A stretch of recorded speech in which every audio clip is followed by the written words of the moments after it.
Listening to the Morning Punch-In Show with RB and Jae, live and direct from more cities than an Instagram model's bio. Get ready for some boxing talk on the clock. Let's face it, you're not working and somebody's got to pay for the Wi-Fi.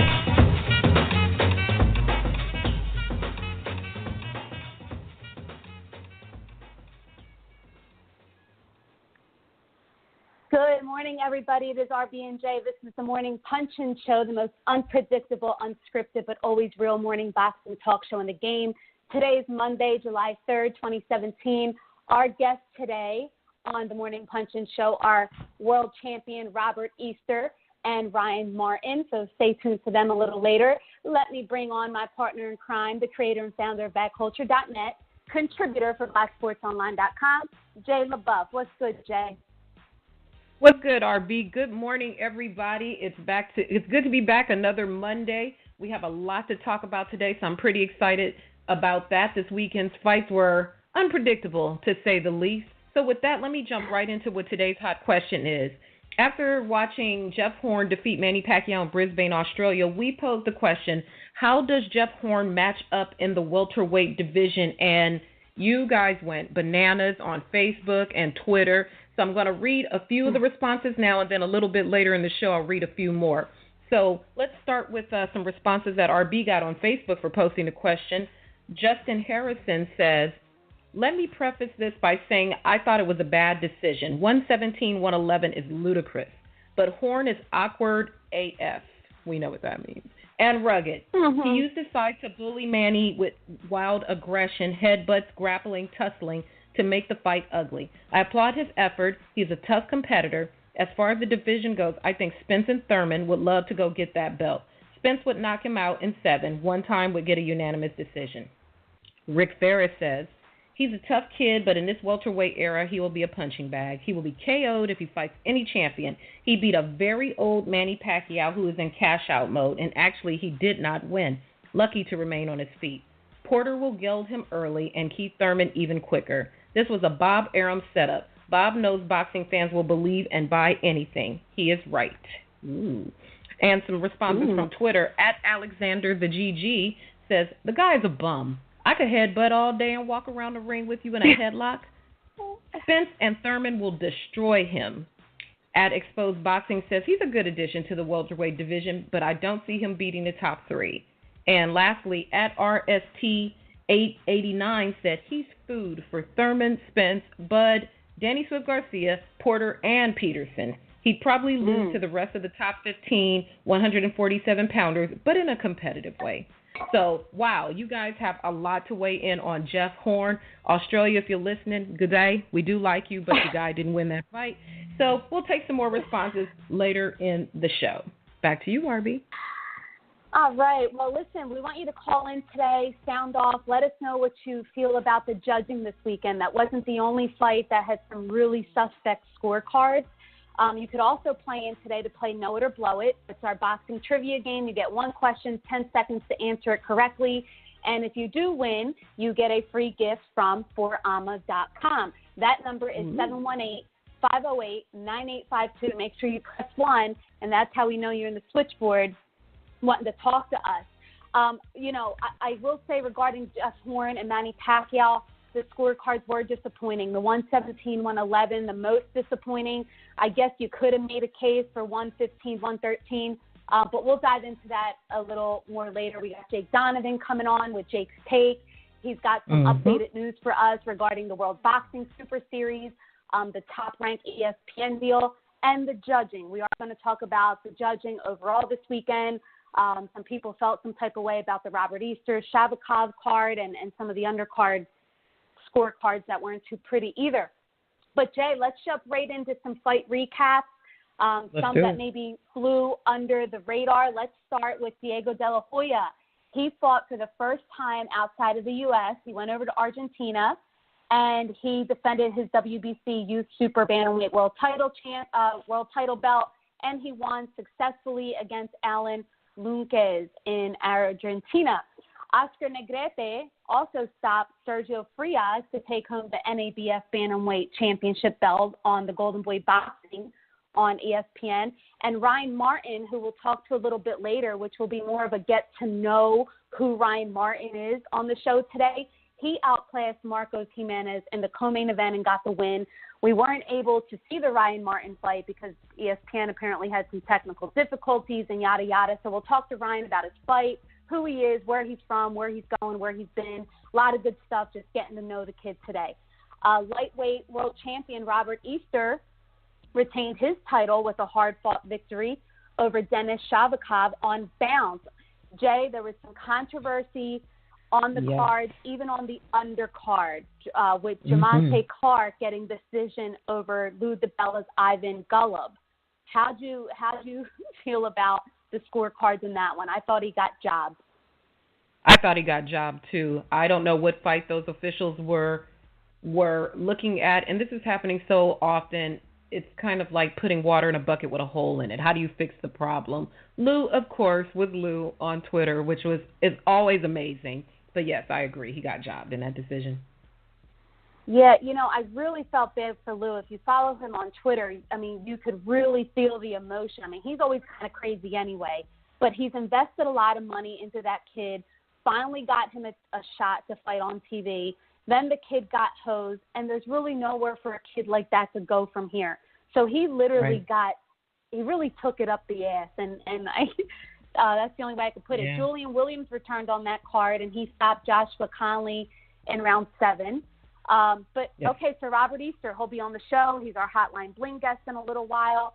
The Shavikov fight, very, very hard fight. There were times where they were in a phone booth. They were really fighting toe-to-toe. Not sure he used his reach and his height as much as he could have. I did think he won, and I like him. I think he's very crafty in a like unorthodox way. But Twitter, Jay, had a meltdown when they read the cards because they were a little wide. I think two of the judges had it like 120 to 108, which means they didn't give that kid a shot in hell to win. Right. They didn't give him one round. Not one.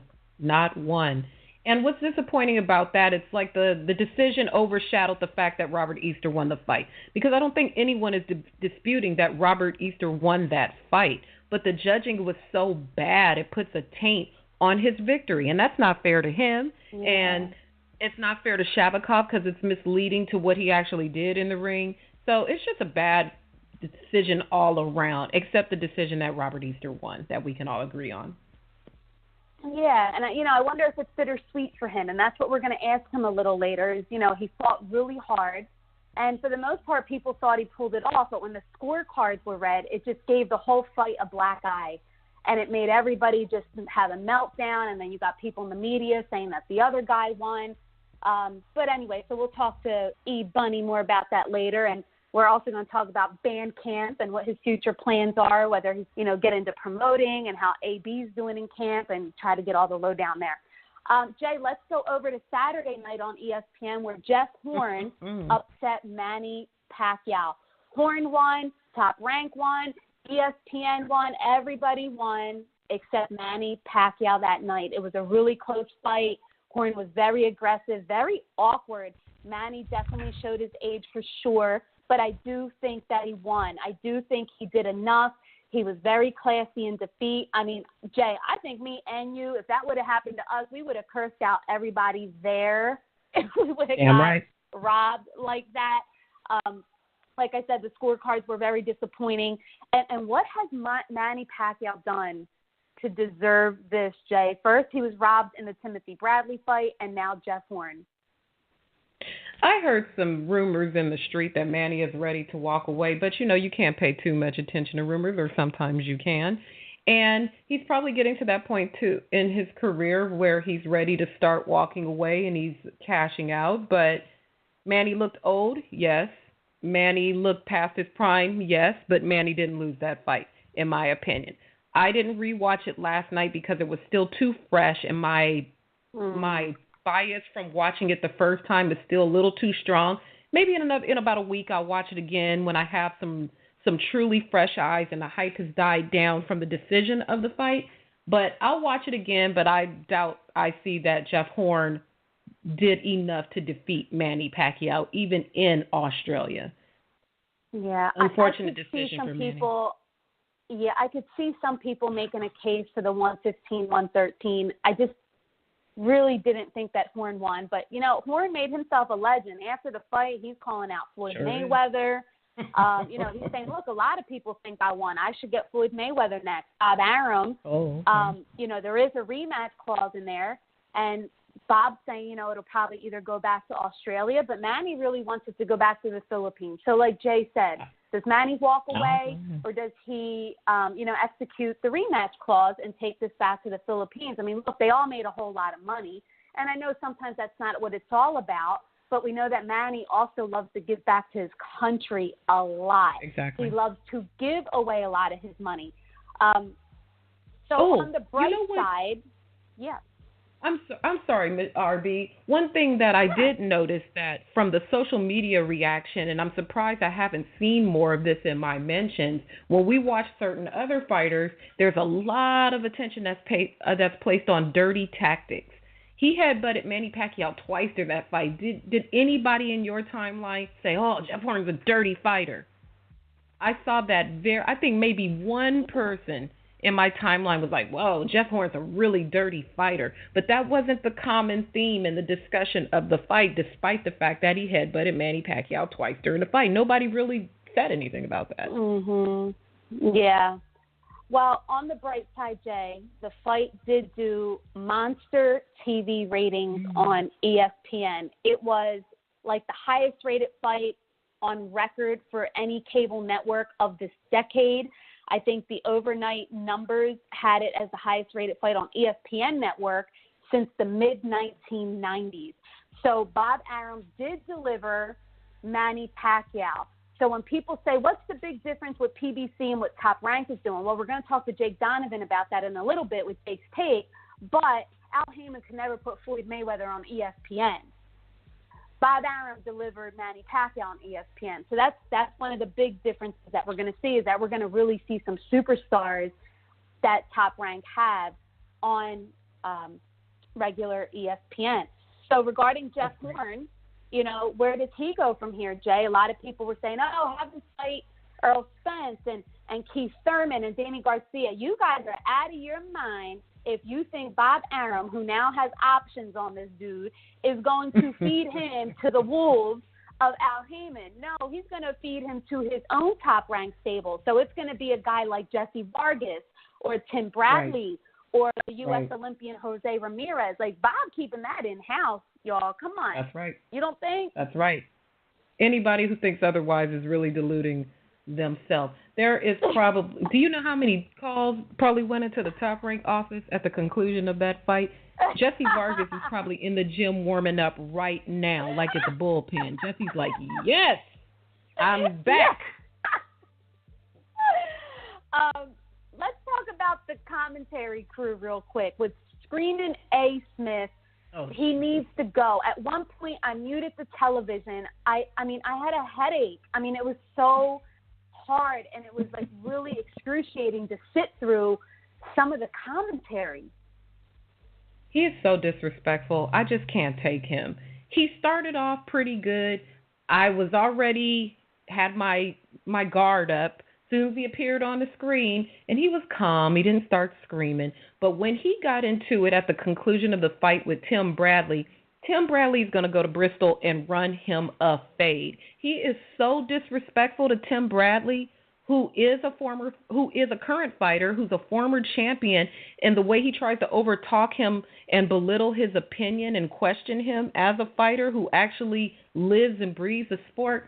Man, Stephen A., get the hell out of here. I can't even take it with him. I can't even. He gets the... That's all I got for Stephen A.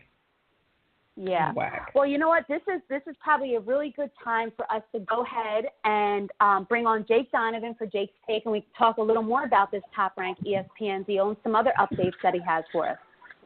Oh, he's pretty cool. I like Jake Donovan. You're rocking with the Morning Punching Show with RB and Jay, and now it's time for Jake's Take.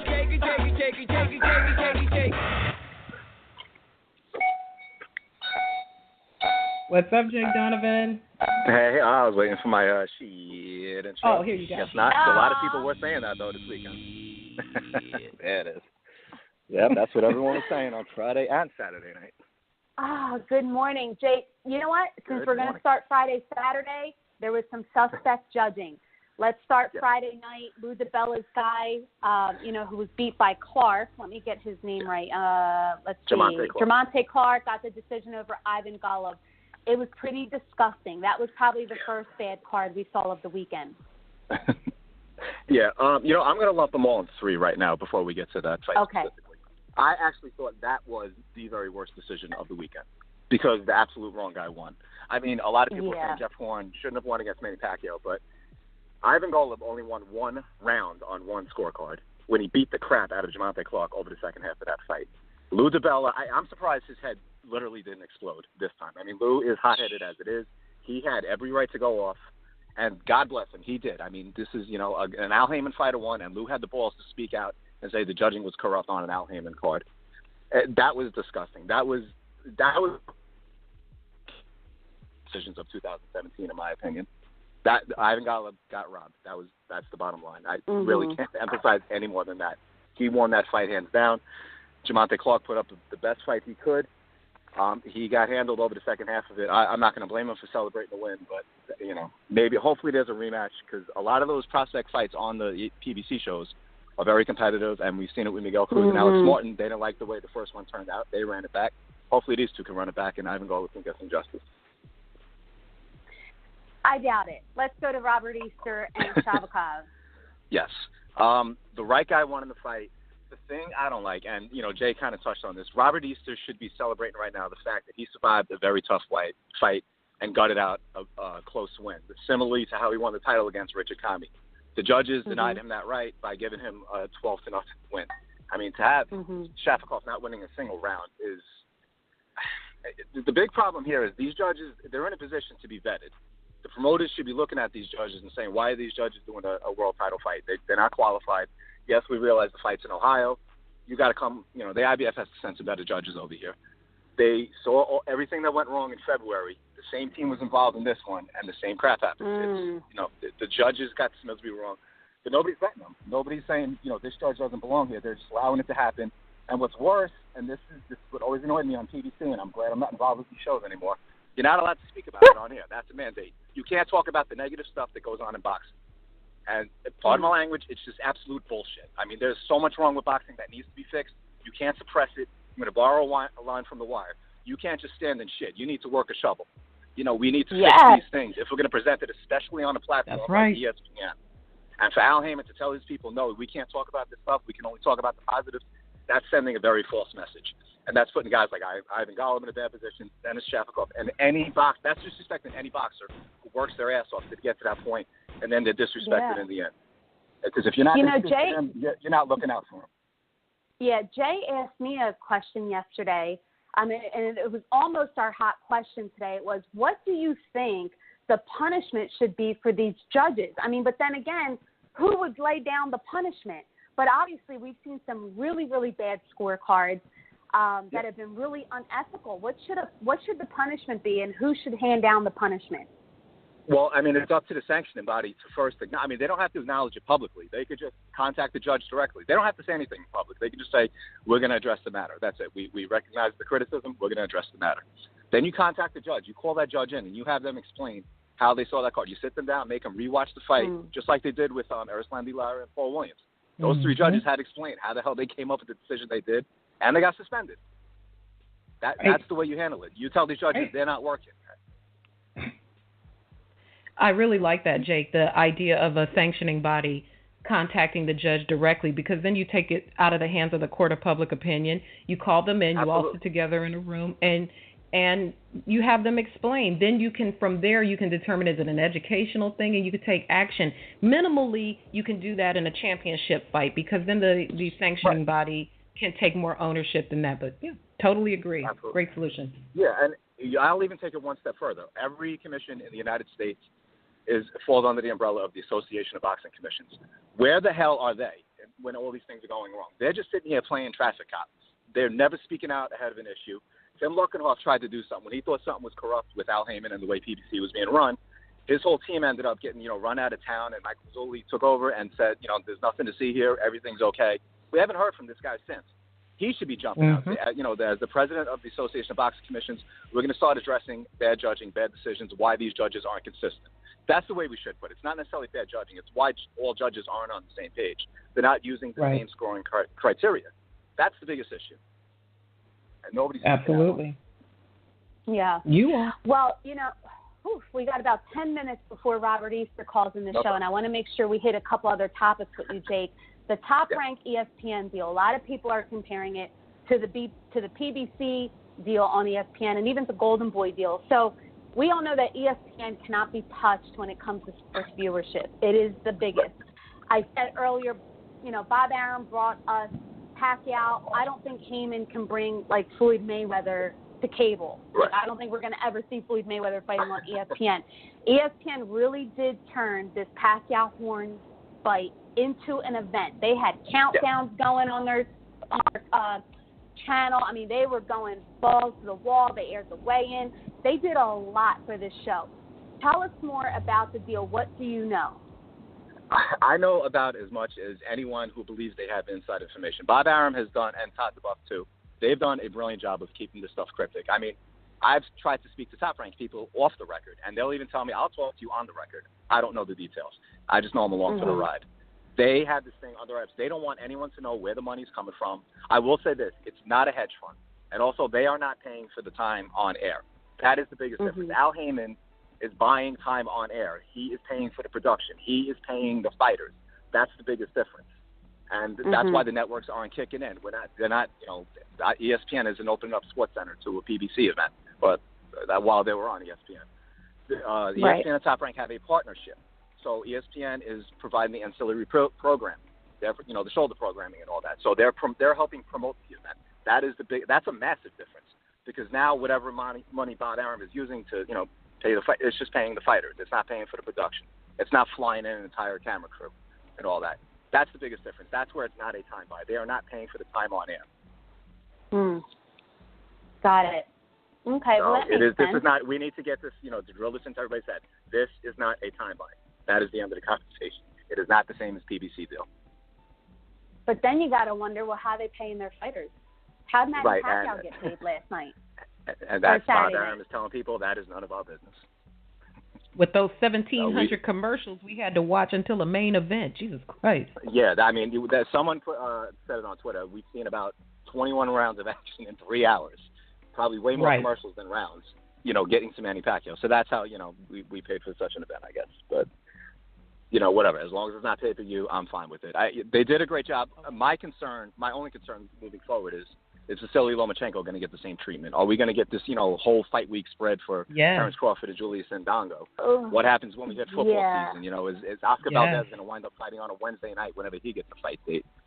So that's only with PBC in the beginning. I'm sorry, let me just say this quickly. Yeah. In PBC in the beginning, they started with Keith Thurman, and they actually had a nice build. The ratings went up with Danny Garcia and Paulie Malignaggi, and then they hit a high point with Leo Santa Cruz and Abner Mares. Then it plummeted. They just didn't want to compete with football. They didn't know how to. Then it plummeted. So Top Rank is starting at the top. The trick now is figure out how to build. Yeah, so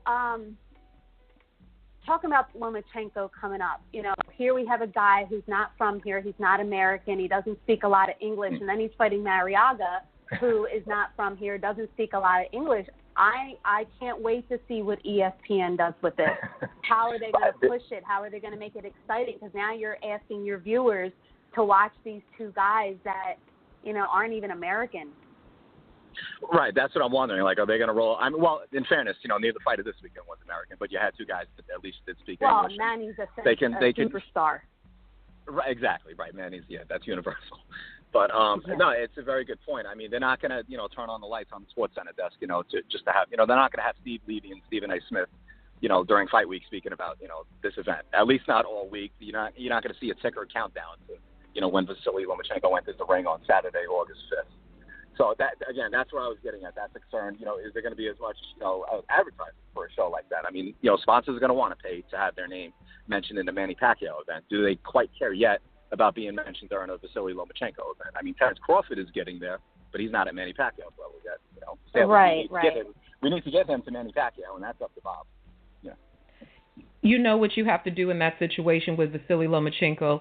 You have to just make an epic fight video of him knocking everybody the hell out with some epic Carmina Burana with the with the epic music, and you just run that commercial over and over and over and over until people go, okay, man, we better watch this guy because somebody's going to get knocked out. And that's what you do. Right. And if you insist on placing fighters like this on this platform, and you know this is an American-based platform, and it's no disrespect to people who speak other languages, this is the platform, you send him to media training, and you make sure he starts learning how to speak English. And I'm not trying to minimize his culture or his Russian. He needs to start speaking some English if they're going to promote him that way. And that's my opinion. Yeah, absolutely. I agree 100%. All right. Let's take the last 5 minutes to talk about the World Boxing Super Series with Jake.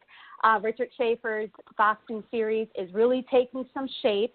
The cruiserweight tournament is going to be monstrous. I think they just added Usyk, Marco Huck's in it, Gassiev is in there. I think over the weekend, Jay had mentioned that Steve Cunningham took to Twitter and voiced his frustrations because I guess he wanted to get into the tournament, but it doesn't look like there's going to be many American fighters in here.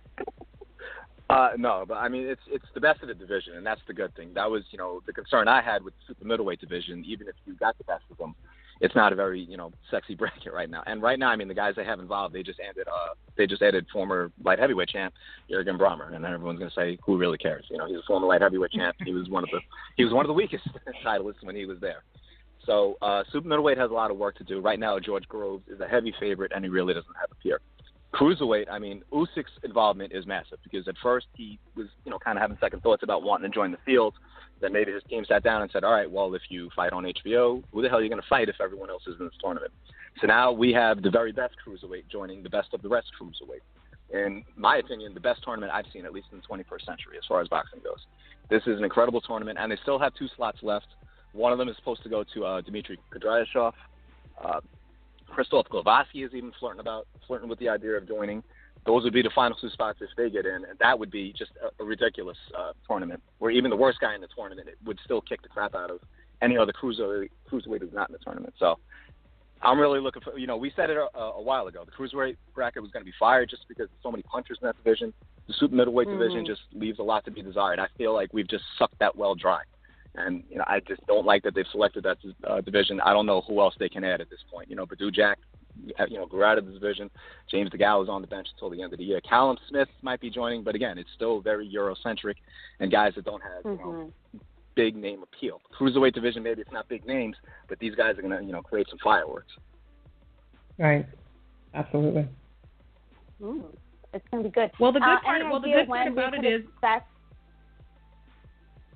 the good part about it is with the European-based fighters, at least they don't have the pressures of trying to sell it over here in the United States because we know Europeans are going to turn out to see that tournament. So hey, less money to have to spend over here.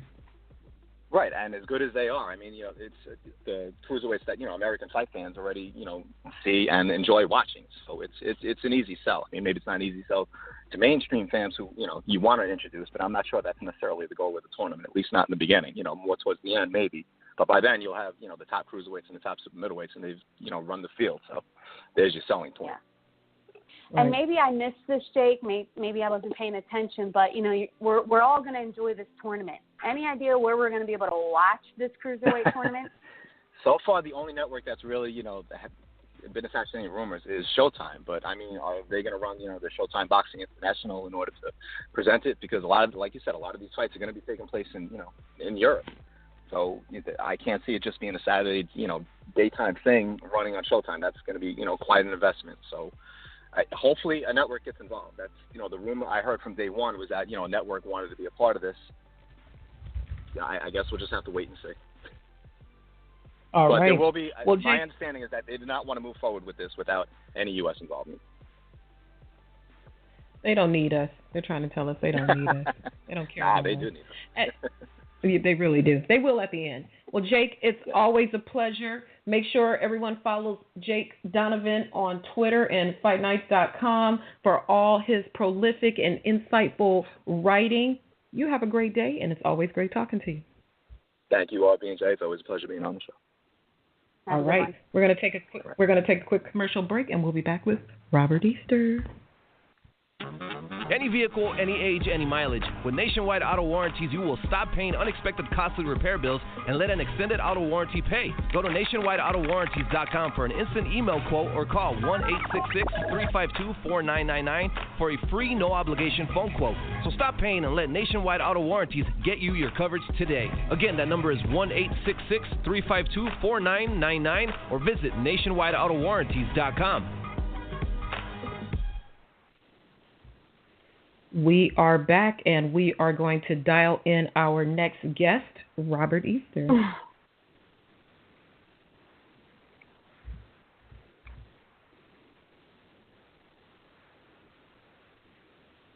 RB, this has been quite an eventful. I do too. And it's saying that he did not answer. Why don't we take another quick commercial? I know. Why don't we take another quick commercial break and see what's going on here? Because the right gift can speak volumes. For home, for fragrance, for great body products, think for Alma.com, offering you the finest products for any and every occasion you can imagine. Say you care the right way and search through our catalog of more than 800 products, from tasteful jewelry to great leather goods. So remember, when you think gifts for any occasion, think for Alma.com. For all the latest news, interviews, and boxing schedules, visit BoxingInsider.com, providing readers with everything from the latest fight schedules to interviews with your favorite boxers. BoxingInsider.com has you covered from top to bottom. BoxingInsider.com is looking for new writers. Think you have what it takes to join the team? Submit your articles to our team at info@BoxingInsider.com. Visit BoxingInsider.com today, the only boxing website where you become the fifth man in the corner.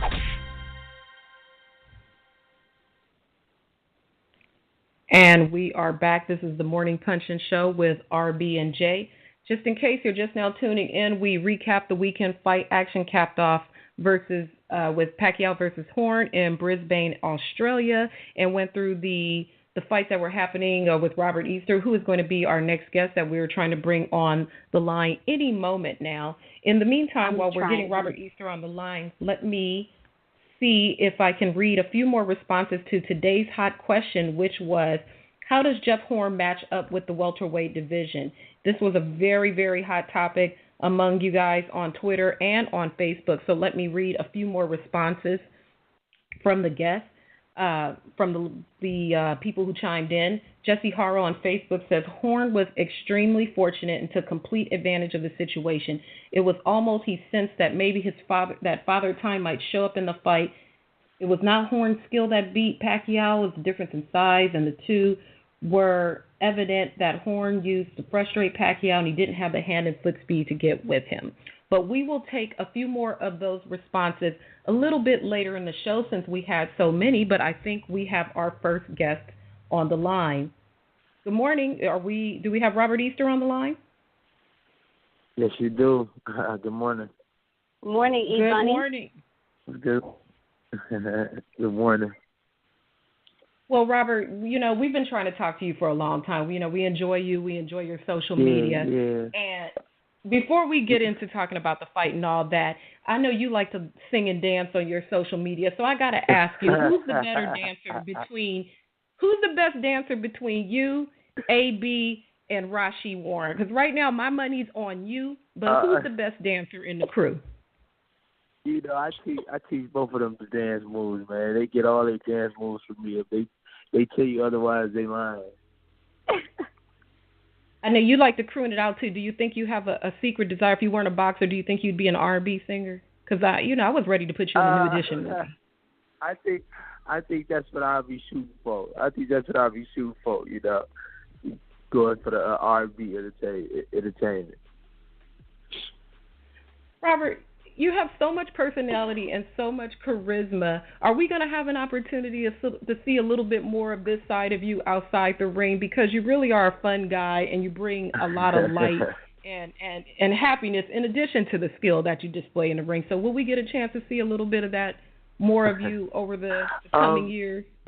Yes, I talked to several networks. We're trying to get some,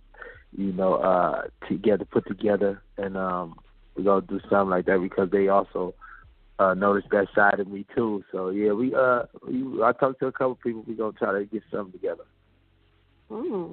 Like a reality show or something? Reality shows, commercials, just little sitcoms like that, stuff like that. Okay. Well, before we get into the fight and the scorecards and everything else, we do know that recently you had a baby, right? You had a son. Yes. Has he peed on you yet? Has he got you? He peed on himself. He peed on himself. The first time we ever changed him, he accidentally peed on himself. So I kind of dodged the bullet right there. Oh man! All right. Well, look, you had a really, really tough fight Friday night. Yeah. Me and Jay both think you pulled it off. I enjoyed it. I was actually raving about you on my Twitter, and then I was kind of shocked because so many people were upset with those two scorecards. They thought it was too wide. They started using the word robbery. Yeah. People, they was more upset at the scores. That's what caused them to say, "Oh, they cheated." But I won the fight. It was tough. It was close. But they was more upset at the scores. That's what got them got them to saying, "Oh, they cheating for him. They robbed him." It was no robbery. I clearly beat him. But it looked closer than what it was. Did it make it bittersweet for you? Like you should have been celebrating and happy, and then you go and you see all these people shitting on the fight and on the judges. And was it bittersweet for you? Oh no. That W is on my record. That W is on my record. We still got the win, and we pulled it off. After 8 weeks of training, a tough 12 rounds. I celebrated. That's why I pay attention to what people say a little bit, but at the same time they not in the ring with me. They're not throwing the punches or taking the punches from me. So you can't really let that phase you. Did you celebrate with AB? What'd y'all do? Yeah, anytime we AB get together, it's always a celebration. He gave him some good words of encouragement, and then he got his fight coming up as well. So he sat back and kicked it with me, and then he left back off the training camp. Yeah, I read somewhere, I think it was on Boxing Scene, that you gave your performance a B-, and I think you knew what this guy was about. He was going to come forward. He was going to be aggressive. You went toe-to-toe.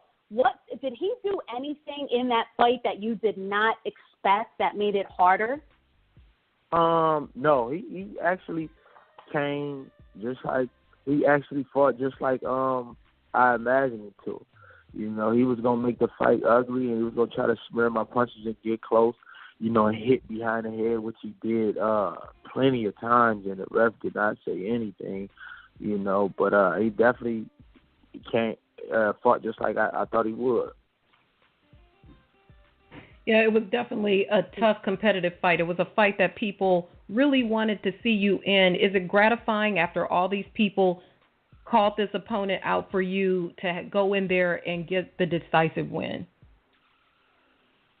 Yeah, it was a mandatory. People, a lot of people didn't know Shafikov. They didn't even know how he got here. They just thought somebody picked him and we fought. He was actually mandatory. He beat Richard Comey in a close decision, and he beat one of my fellow teammates, Jermell Charlo. So he earned this spot to fight me, and he had a good background as well. He fought Rancis twice for the title, and two close fights as well. So Shafikov he got a good resume on him. Yes, he definitely does. When AB was out here recently for his press conference for his fight with Mikey Garcia, to give him a little break from the same questions, I asked him about you. And every time I mentioned your name, he got really excited and it completely just lit up his face, and he just adores you to death.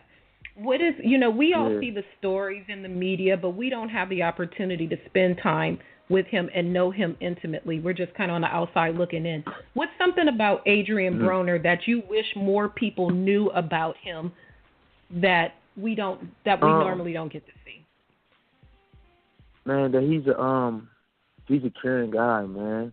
He's a caring guy, and whoever is around him, he wants to take care of. It don't matter if just met you 5 minutes ago. He'll try to take care of you. You know what I'm saying? Me and AD, we actually met when we was younger in the JOs. I was a kid coming from Toledo. That's 3 hours away from Cincinnati, and I was beating up everybody in Toledo. So I remember a guy saying, like, oh, you going to the JOs this weekend? I'm like, yeah. In Cincinnati, he was like, what weight you fight? I'm like, I'm fighting 75. I was 10 years old. He was like, oh, man, you might have to fight one of the twins. I'm like, man, I don't care about the twins, man. I'm E-Bunny. You know what I'm saying? That's what I said. So I went up there, and I seen these bad kids. They had nappy braids, and we was in the line. Me and my friend, we went up there. We was in the line to weigh in. And him and his twin brother came in eating chicken, and he in everybody's faces. He took my friend's glasses. Off his face. I was like, you're not getting these back. And he cut it in line, and weighed in. And I'm like, man, he ain't gonna do that to me. You know what I'm saying? That's how it was. Later on, I seen him fight, and I'm just like, and everybody was screaming, they're like, uh-oh, they was chanting for like, uh-oh. I'm like, and he got in there, and he was just so aggressive, and he was ahead of his time and stopping kids, and I'm like, man, who was this? That must who they were talking about, you know what I'm saying? And I got in there, and I stopped my opponent, and he came and he was like, man, you can fight. And I'm like, shit, you can fight too. And then ever since then, we just was tight, you know what I'm saying? I was little bro, and he was big bro. Ever since then, you know what I'm saying? That's what we clicked. Then we finally met back up later on down the line when I was training for I was trying to get on the Olympic team, and he told me like I wanted to turn pro though. I couldn't stand the amateur around this time. I'm like, so I messaged him like, man, big bro, let me come down there and train with you, man. I've been wanting to come train with y'all for years. And he was like, you know what, you could train with me for this fight. He was fighting he was about to fight what's the guy, I forgot, was it Ponce de Leon, I believe? Ponce de Leon, yeah. Yeah, he was training for that fight. And I was like, yeah, let me train you. He was like, cool, you come down. So when I came down, and we just felt that chemistry, you know what I'm saying, making each other laugh and just enjoying each other's time. He was like, man, you know what, I'm gonna keep you with me every day, bro. You know what I'm saying? We're gonna learn this boxing stuff together, and and that was my first opportunity, and I didn't look back. Well, your relationship with him is great. I enjoy, like I said, you both are very talented. We enjoy your social media relationship and watching it. So it's good for folks to hear that side about it, that side of Adrien Broner that we normally don't get to see. So lastly, before we let you go, I just want to ask, are we going to get a chance to see you once more before the end of the year? Definitely. Me and my management, we talked about that already, and we're definitely going to have something before the end of the year. All right. Well, we look forward to seeing you back in the ring.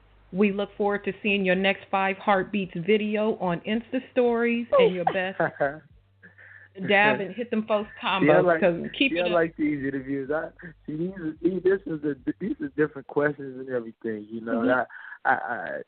Most people call me with the same questions. Like I'm talking to a robot, and this is fun. You guys actually ask different questions, and outside of boxing and all that stuff. So I like doing these interviews like this. Thank you. We try to be very different, and we know you don't want to talk about how was training camp. We don't even want to talk about that, But I will say that me and Jay, we really, really do like following you. We screenshot some of your stuff sometimes and send it to each other.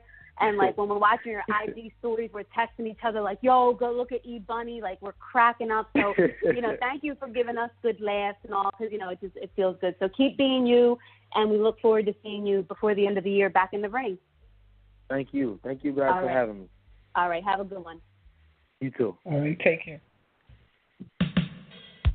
Because the right gift can speak volumes. For home, for fragrance, for great body products, think for Alma.com, offering you the finest products for any and every occasion you can imagine. Say you care the right way and search through our catalog of more than 800 products, from tasteful jewelry to great leather goods. So remember, when you think gifts for any occasion, think for Alma.com. And we are back. You are listening to the Morning Punchin' Show with RB and Jae. Always a pleasure to be with you on a Monday morning. It looks like we are ready for our next guest, or maybe we're not. Let me pick up this line. 773, you're on with the Morning Punchin' Show. Who is this and where are you calling from?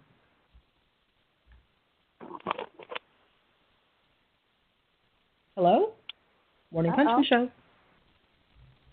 Show. Maybe it's just somebody listening to the show. So we'll go ahead and put him back into the queue and see what's going on with our next guest. In the meantime, your back is broken.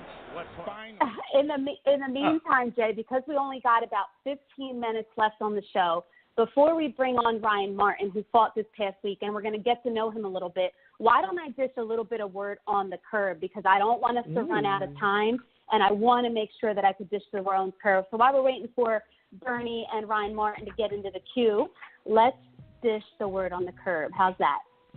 Let's do it. All right. Erickson Lubin has begun training camp for a fight with Jermell Charlo. A shitload of fights and dates up in the air with PBC fighters, but it's highly likely for the first week of September. It was actually supposed to fall on August 26th. Earl Spence was going to headline, and they were going to throw Lubin Charlo on the other card, but then Mayweather-McGregor happened, so that all went away. So the fight between Lubin and Charlo, which I really like it, huge step up for Lubin, and Jermell Charlo, I always thought was the better Charlo, and I'm not saying that disrespectfully. I don't need them coming at my neck today, but it's going to be a really good fight. It will most likely be shown on either NBC or maybe Showtime. It's definitely not going to be like on Fox or Fox Sports 1. Lubin, Charlo. Lubin has started camp, so it's pretty official that fight is happening. The other little piece of word on the curb is that Willie Monroe finally has a fight. The last time that he fought was Gabe Rosado last September in Dallas on the Canelo Smith undercard, where he defeated Gabe Rosado. Well, anyway, Willie Monroe will be named as an opponent for Billy Joe Saunders. Wow. Mm-hmm. Hey, you go from no fight to right to man. He did better than Golovkin. Golovkin can't get Billy Joe in the ring. Good for him.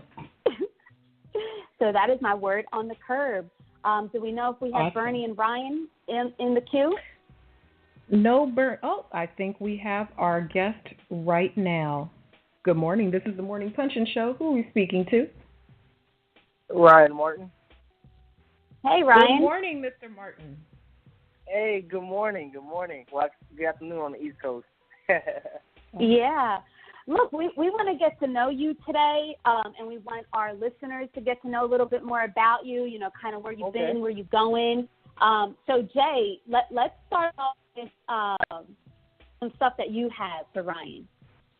Perfect. Ryan, for our listeners who don't know, you were initially signed to SMS Promotions, which was formerly, it's no longer in existence, it was run by 50 Cent.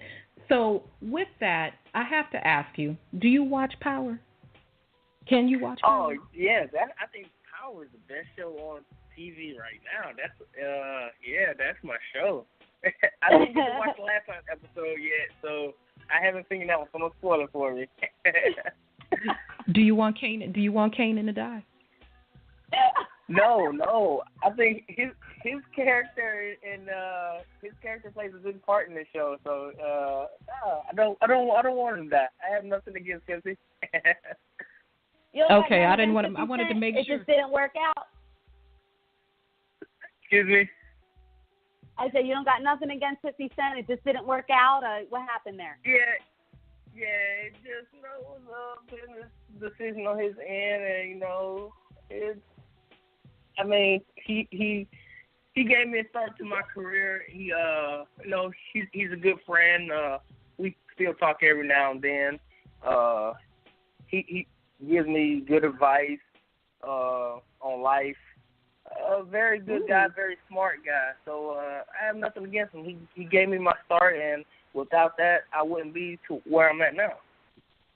Very well said. So how'd you get over to Tom Loeffler and with K2 Promotions?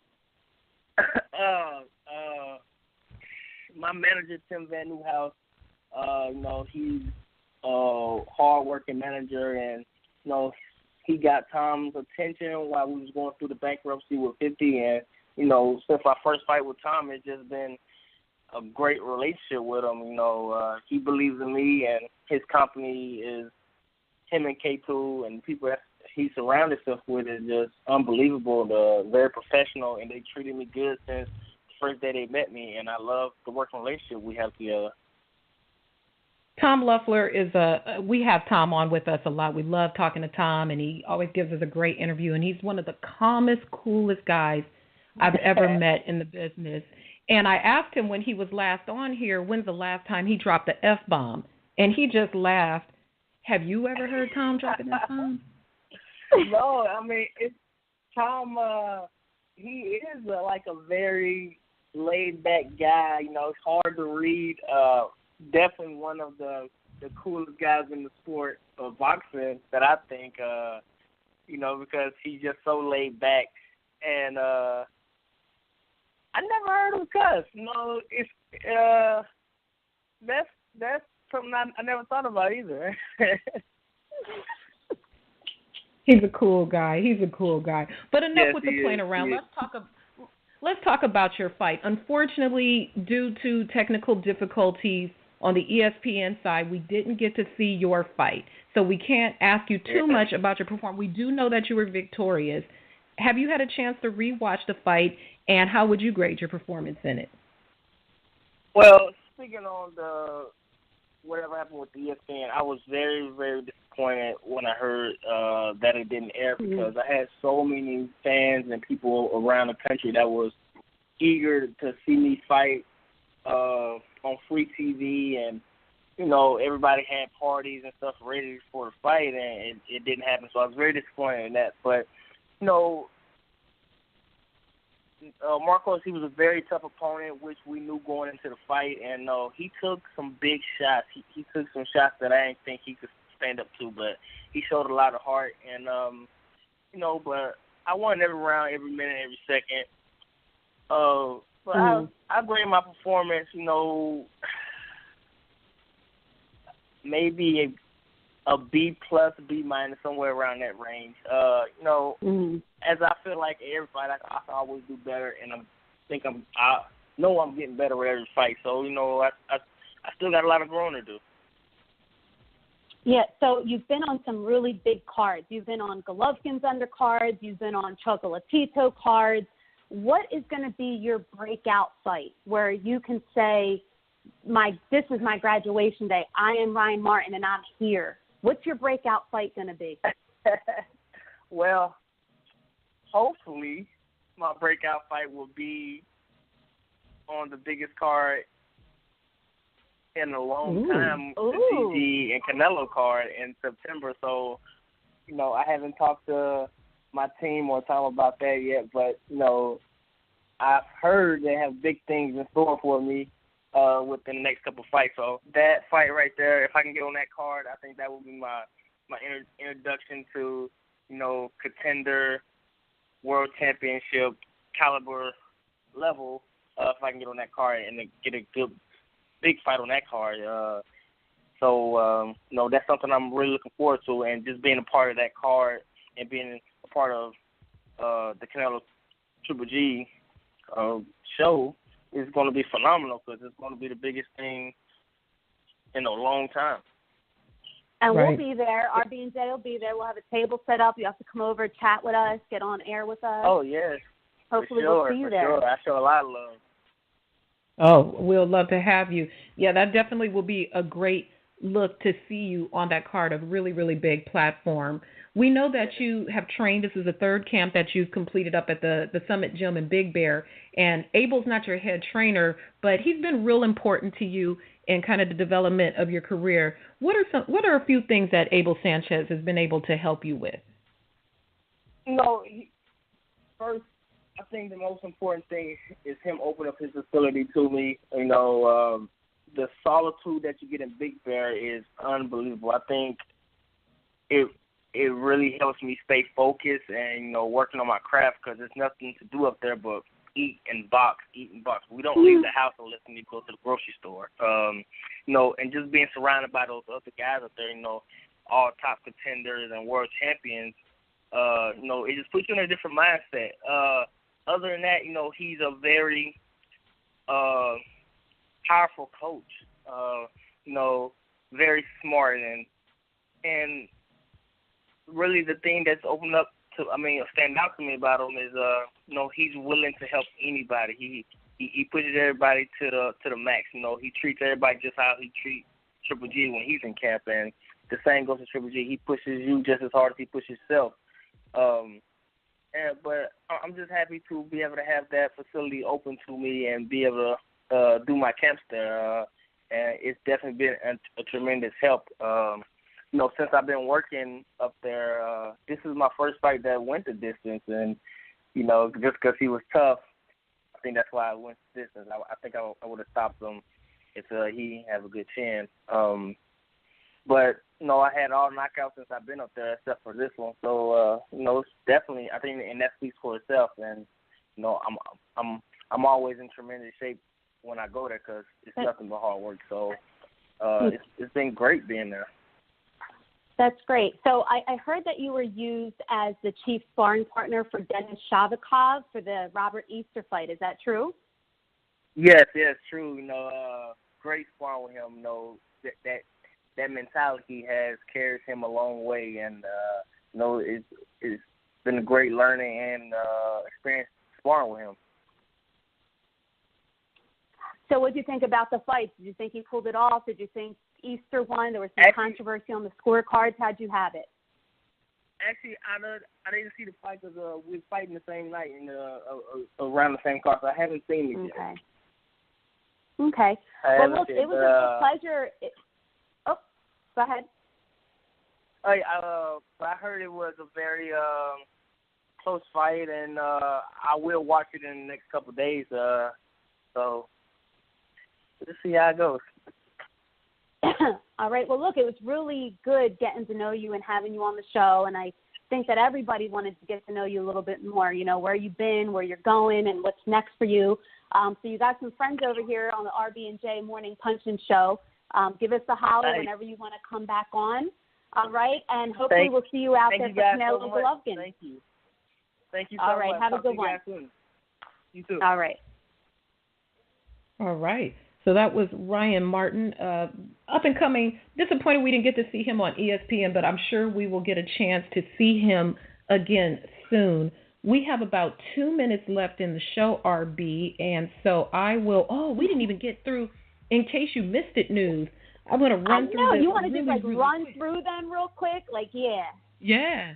Okay, we're going to keep it real quick because I know folks is cheating at work and not paying attention. I don't want nobody to get hurt at work. So let's start off with Anthony Joshua, who is always a hot topic and a hot man.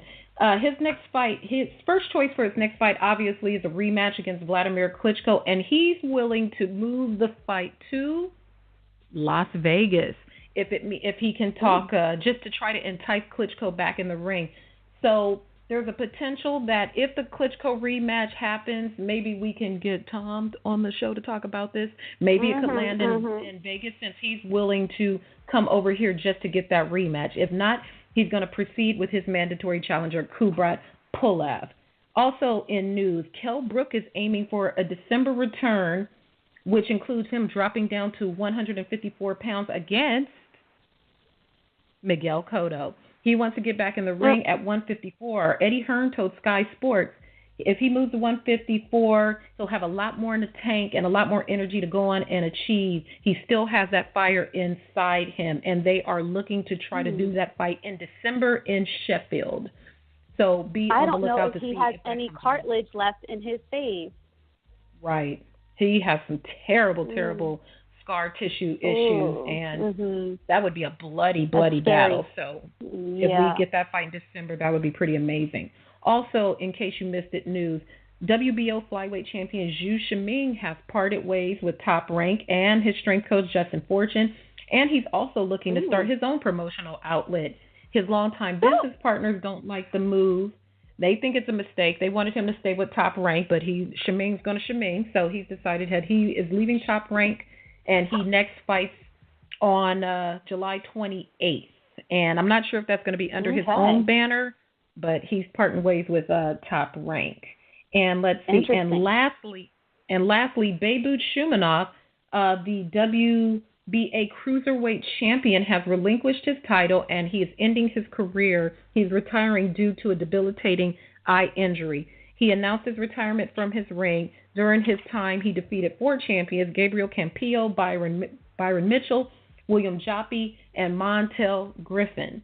So best wishes to Beibut Shumanov, who now sails into retirement. It's kind of coincidental that he vacates the title right when this tournament's going on. So it looks like that will be up for grabs. We may see a version of it part of Richard Schaefer's tournament. I don't know how that plays in, but pretty ironic. Okay. All right. Well, I have one in case you missed it topic. In case you missed it, on Friday, August 4th, there is a crossroads fight that has been made between Mauricio Herrera versus Jesus Soto Caraz. There will be blood. There will be guts. There will be all of that. This is a true crossroads fight for these two guys. The last time me and Jay saw Soto Caraz was at the Forum, and he did look pretty shot, guy. I mean, I remember us saying, like, wow, we hope he walks away. But he wants one more fight, and then he's willing to walk away. You know, Herrera's going to Herrera. But that fight will take place on August 4th on ESPN and ESPN Deportes from Tennessee Springs Casino. All right. And lastly, before we call it quits for the day, the weekend fight schedule is pretty real light since it's 4th of July week now here in the United States. From Tampa on Telemundo, Sammy Valentin is going to fight Giovanni Santillan. And on BN Sports, Moises Fuentes is going to fight against Ulysses Lara. So that's the weekend fight schedule. Both of those are televised, Telemundo and BN Sports. And that's all I got for the weekend fight schedule. All right. We kind of ran out of time. We wanted to take some calls today, but we are right at the hour mark. We didn't even get to play Know It or Blow It, so we're going to save this trivia question, and we'll play it 2 times next week so you can win 2 gifts from forama.com. Today's show was brought to you by Nationwide AutoWarranties.com, forama.com, and theboxinginsider.com. We appreciate you guys for listening today. Thank you, Robert Easter, for the fun, Ryan Martin for letting us get to know you a little better. Catch us here every Monday morning from 8 to 9. It is RB and Jae, and this is the Morning Punch-In Show. Have a good one.